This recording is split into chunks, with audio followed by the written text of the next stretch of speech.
So naniniwala po ako na itong kasong ito talaga ay paggigipit sa akin dahil sa aking political na paninindigan, dahil sa aking walang tinag na pagsusuporta sa mga Duterte, at naniniwala po ako na ito'y dahilan para magpalakas pa dito sa aking aplikasyon sa asylum dito po sa bansang Netherlands.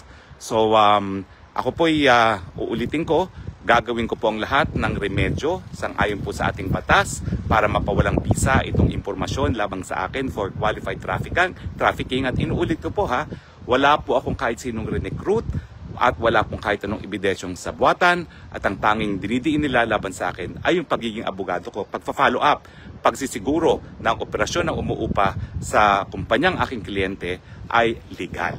Sa akin po, hindi po yan kasalanan. Yan po yung obligasyong yan na ginawa ng isang abogado para kay ka pa magkakaroon ng abogado. Ang gusto mo nga is kukuha ka ng abogado para legal ang lahat ng mga hakbang na gagawin ng mga kliyente. So wag po kayong mag-alala. Napakadami pa pong remedyo na ating gagawin, at samantala po ay talaga naman pong habang nakapinpin ang aking petition for asylum, hindi po sila magtatagumpay na ako po ay i-extradite pabalik ng Pilipinas dahil sang-ayon po dun sa tinatawag na right to non-refoulement sa ilalim ng international law. Hindi po ako po pwedeng ma-deport back sa Pilipinas hanggang hindi matapos yung desisyon ng bansang Netherlands kung ako nga po ay bibigyan ng asylum o hindi.